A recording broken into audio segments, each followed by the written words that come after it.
Well, let's start with that. Let's bring in Hustler from Winnipeg Sports Talk. Bomber Boy in Calgary watching wants to know your thoughts on the game of the week. Chiefs and Dolphins in Germany. Are you scared, Hustler, of the number one offense in the NFL, owned by the Finns? Yeah, well, listen, this is going to be a hell of a game. And again, a reminder to everyone, this isn't at Arrowhead. This is in Frankfurt, Germany. So set your alarms and govern yourself on Saturday night appropriately, because this isn't the Jags and Titans playing overseas. This is a must-watch game.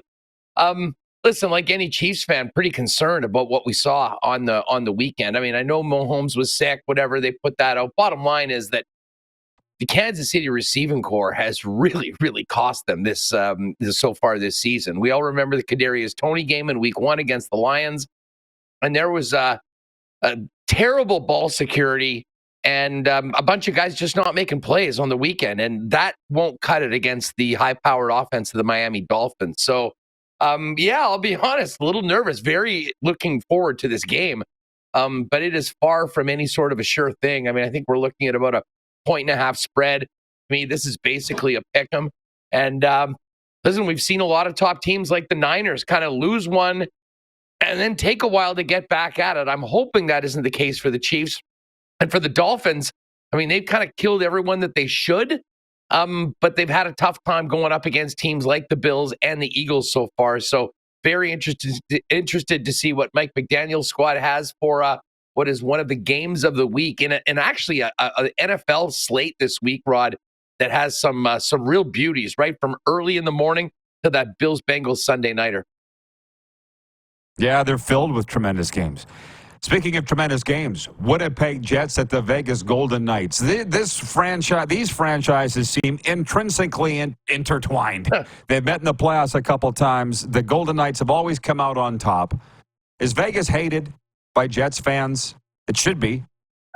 Yeah. I mean, listen, I think you'd need the way the Jets went out last year in the playoffs after a great start and then really getting it served to them over the course of basically the final 11 periods of the series.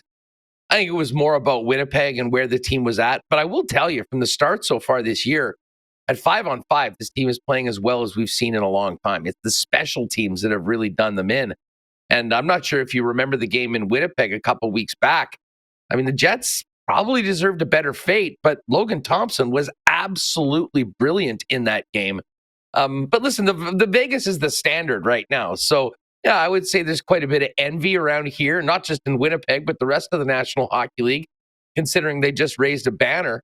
But it's also a great test for Winnipeg, who have points in their last 5 games after that 1-3 start. And I have a feeling the visitors kind of feel like they maybe owe the host something tonight, considering the way things went at Canada Life Center a couple weeks ago. It should be a good one tonight, Rod. The reason I ask about the hate is that rivalries are born, as you know, out of playoff meetings, and then the hate comes from when you can't beat that other team. So I also know the Winnipeg connections with the Mark Stone and Krim, adopted Brandonite and all this stuff. And trust me, I get it. So I just wonder what the vibe is.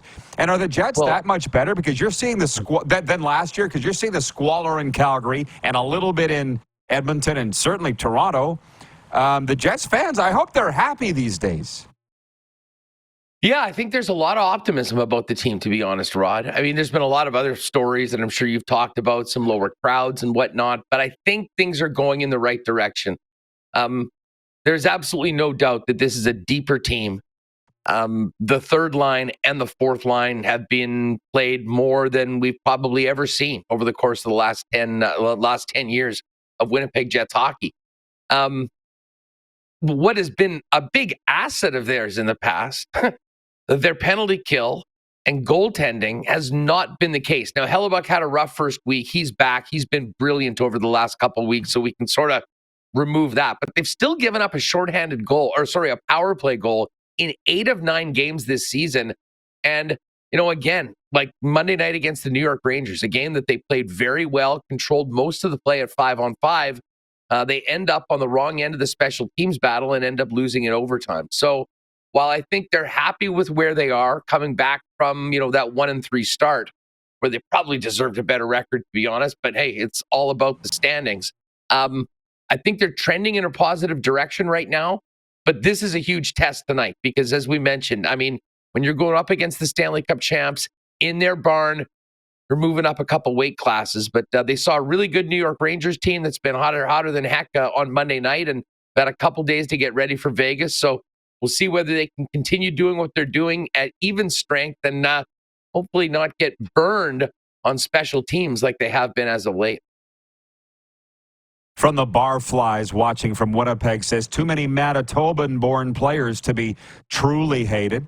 Oh, I didn't think that where the players were from mattered, but I respect the opinion.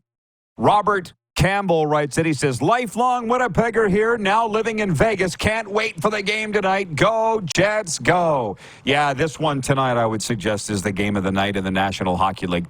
To football, CFL variety hustler. Who had the better season, Brady Oliveira or Zach Collaros? Oh, man, that's been such a topic here in Winnipeg over the last couple weeks. You know what? I mean, I think when we get down to the award, I think we have to get into what the award is. I don't have a problem with the voters selecting Brady Oliveira as the most outstanding player. I had a great chat with Dave Naylor earlier today, and I think you can certainly make an argument for a player at their position. He was as good as anybody in the Canadian Football League. If they were talking about most valuable player, though, Rod, I still think it's the quarterback in Zach Collaros. And, he's led the league in touchdown passes just behind Vernon Adams when it comes to the yardage, and obviously missed 2 games. I mean, Zach's been great, but one of the great things about the Winnipeg Blue Bombers is I think the guys are genuinely happy for Brady with the season that he had and the recognition that he's getting. But the player awards, I think, for this group are secondary. They want to get their hands back on the Grey Cup, and to do that, they're going to need to beat the winner of BC and Calgary in Winnipeg on Remembrance Day, and then we'll see whether they get that rematch against the Toronto Argonauts. Again, speaking of Chad Kelly, who, of course, is up for that award, that was kind of the real disappointing part of the CFL season, that the Argos were so good and had wrapped up the East that they didn't play him in their one matchup of the year. So there's a lot of intrigue going into this weekend. But as far as the Brady Oliveira, Zach Collaros conversation, I think Brady's probably a fine choice. You couldn't have gone wrong either way. But that's all secondary to the team wearing blue and gold. They want the cup.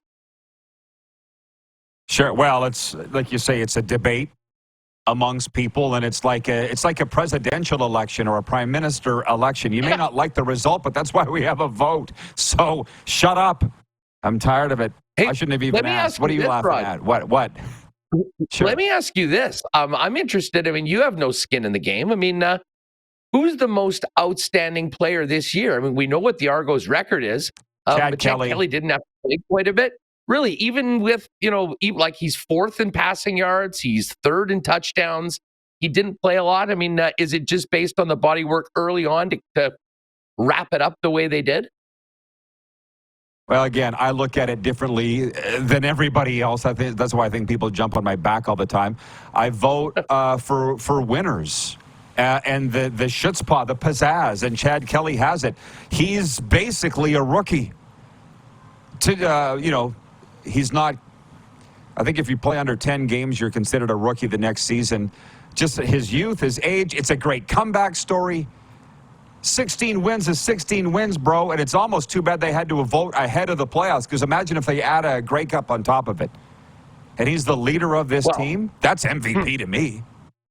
I mean, listen, you make a great point. If they did wait until the Grey Cup was over, I can pretty much guarantee you that it would all be based on that game if the two teams were there.